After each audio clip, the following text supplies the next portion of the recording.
Granddaddy of them all, the Illinois State Fair coming up in August. It will be here before you know it. And it's a fair that's on an upswing. Facilities were literally crumbling. The Coliseum, that beautiful icon, was in danger of collapse, closer to collapse than a lot of folks had even imagined. And it has been restored in a beautiful way, and that restoration effort making it bigger and better than ever. Well, still the same size, but a bigger attraction, if you will.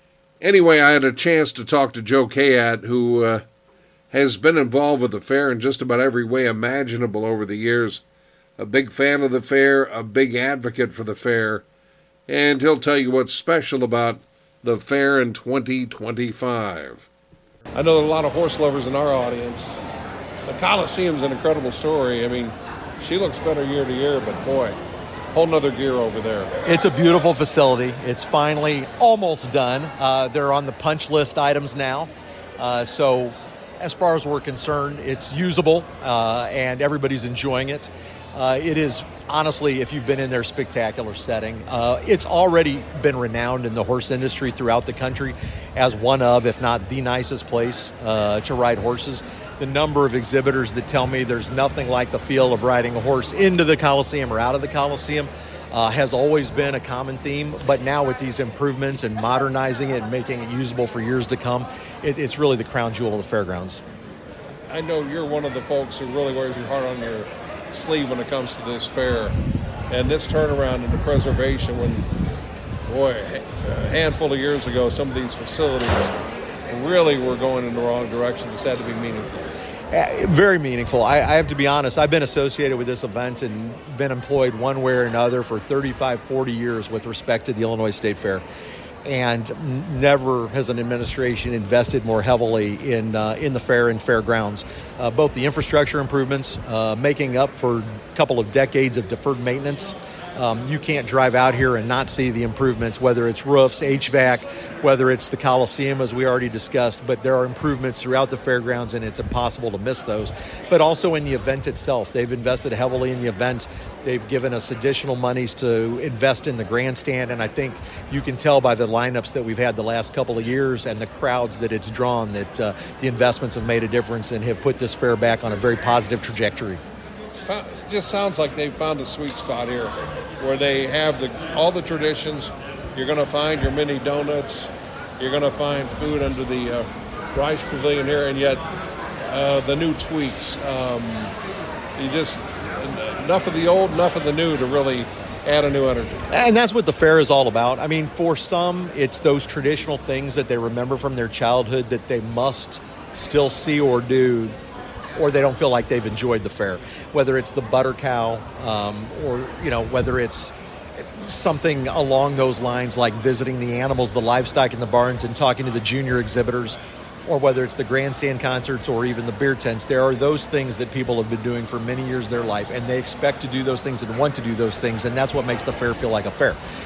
But on top of that, then you have to have the new things, and whether it's the Big Top Circus that we brought last year in Happy Hollow, or the new Ninja Course that we have a couple of islands over from where we are today, or whether it's the new park-like setting we created last year, it's those little tweaks that you called them that help continue to make the fair feel new, give people something different to enjoy each year, while still taking time to appreciate those things that remind them of their childhood.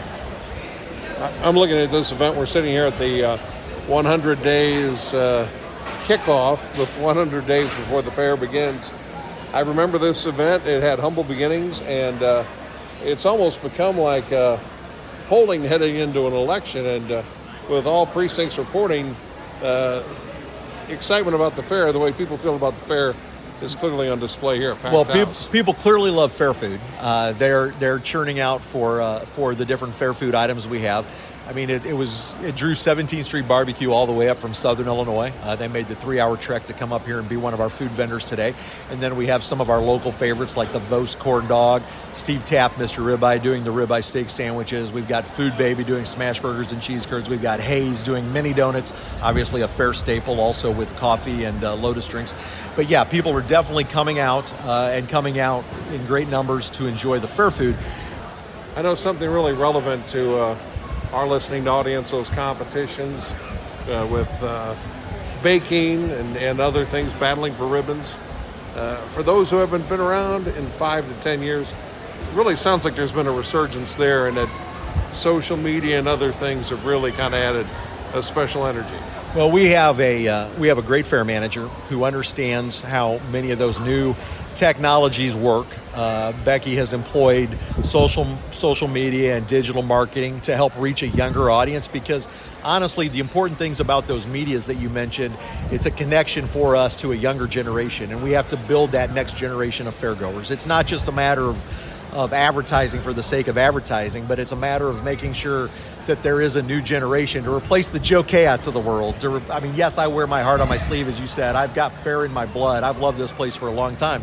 But it's a matter of reaching those 10-year-olds, those 12-year-olds, even those 20-year-olds, and drawing them to the fair.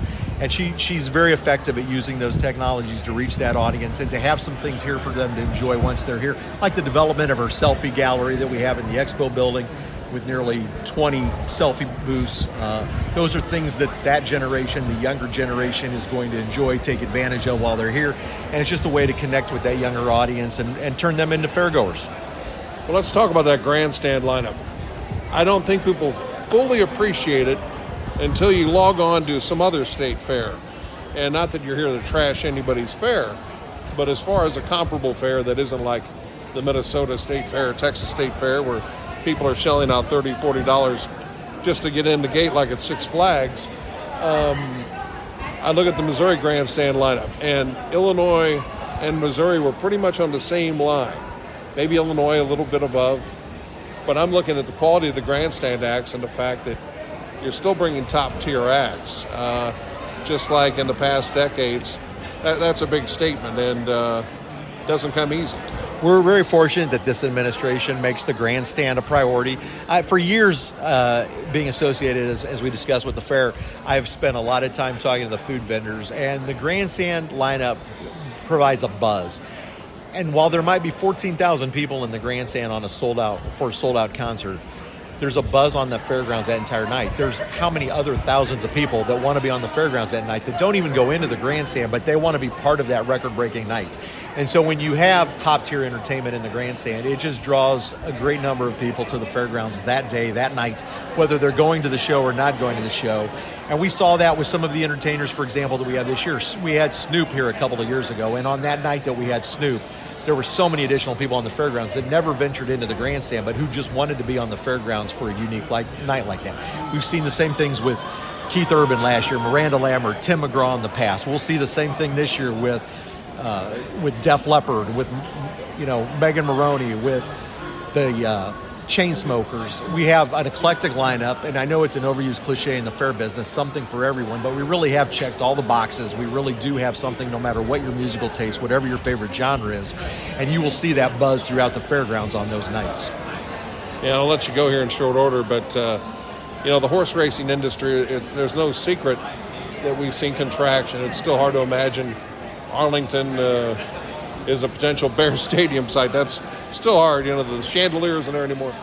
But now we've gotten through some rough years, and it just sounds like the horse racing industry is really bouncing back.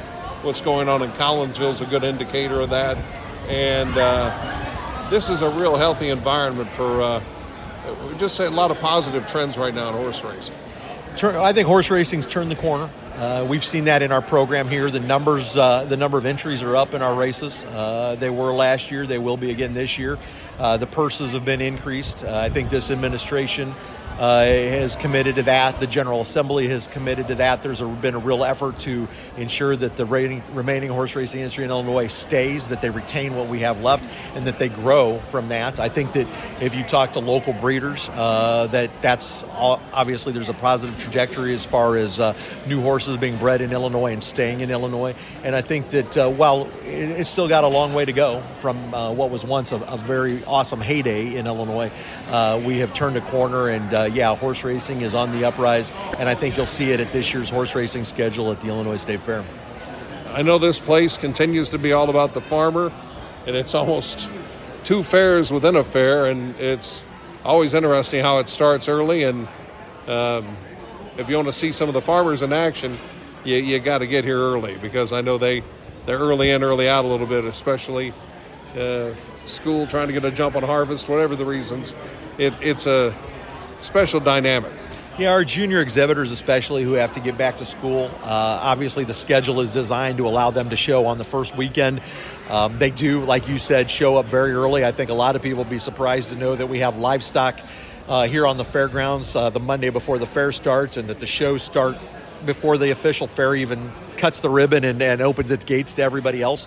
But part of that is a byproduct of our success. We have so much interest in our livestock shows that we can't accommodate all of our shows in the facilities we have without stretching our schedule throughout the week before through the end of the fair. We actually have horse shows that start in June, state fair horse shows, and we're accommodating state fair horse shows in June and July because we can't accommodate all the different breeds and species we have on the fairgrounds in just the 11 days of the fair. So part of it, as I said, is a byproduct of our success and the increased interest in livestock shows and in horse events. And part of it is the schedule, the school schedule, as you referenced. But yes, there's a huge activity here that starts to build before the gates are even open to the general public. And by the time the public steps foot on the fairgrounds on that first Thursday, they're already well into showing, and the livestock shows are well on the way, and some of the junior exhibitors are almost ready to go home at that point. You must find it criminal when people come here and they walk away saying, "Oh, Conservation World, I didn't hear about that." Well, that's a whole universe in itself. As somebody that used to run Conservation World, I do find that disappointing. It's a beautiful. It's still one of the best kept secrets on the fairgrounds, but it's a beautiful corner of rolling hills, green grass, lakes, shade trees. There are so many kids' activities down there in Conservation World. Families can go down there and spend hours without spending any money, whether it's the Montreal Voyager canoe rides, the kids' casting clinics, the fishing, the BB gun range, the youth archery. There are so many activities for the kids down there that families can spend hours in Conservation World in a comfortable environment, in the shade, on green grass, not up on the concrete and the dusty streets that we have elsewhere on the fairgrounds. And conservation really is one of the best kept secrets on the fairgrounds. Just to close, you mentioned price, and when it comes to entertainment budgets, there are economic jitters, a lot of talk of cost containment at the family level, and boy, can you hit a home run here as far as getting bang for the buck when you actually have to spend a buck. Well, we haven't raised our attendance, we haven't raised our admission prices or our parking for years. It's still $5 during the week to get into the fair, $10 on the weekends. Parking on the fairgrounds is only $5, but we're committed to maintaining that price, to making it an affordable family getaway. And while the grandstand ticket prices are reflective of what the cost of the individual artists are, it's still reasonable compared to packing up your family and going and trying to take in a show in St. Louis or Chicago or even Peoria. So between the concerts being fairly affordable and being convenience being right here, but us all maintaining the prices on things like the admission and the parking, yes, we continue to take pride in the fact that it's a very affordable place for families to come, to spend a lot of time, and to leave with a little money still in their pocket. I wanted to add one final note, a different sounding microphone. My apologies if that's a little jarring to the system. But a big highlight has just been added. Randy Houser, he's a guy you've heard of, you've seen him in films, and he's had some number one songs. He may not dominate the charts or the conversation in Nashville, but everybody who goes in, well, okay, he's the opener, I'll watch him. They walk away far more happy with the show than their initial expectations. Now, this is one of the stranger twin bills you'll run into, certainly in grandstand history, but opening up for Randy Houser, Night Ranger. This is coming up on Monday. That is a free show. And I don't even get me started with the Grand Central Stage, Everclear on opening night. That is at the Reich Pavilion, the old Foodorama. How can you beat that? And then the frontmen coming up, they have the lead singers, the past lead singers, a Lone Star, Restless Heart, and Little Texas. And some of these artists, even if you don't know the name, they are exciting artists, and you got to check them out. And one more, Head East. How can you beat that? Free shows. You don't realize how good the Illinois State Fair is until you compare it to the grandstand lineup of some other fairs, like Missouri. The rising costs, they had to basically cut back. And the grandstand, about half of the nights it's musical acts, half the nights the traditional county fair type truck and tractor pulls and various arena events like that. Enjoy. Check out the Illinois State Fair.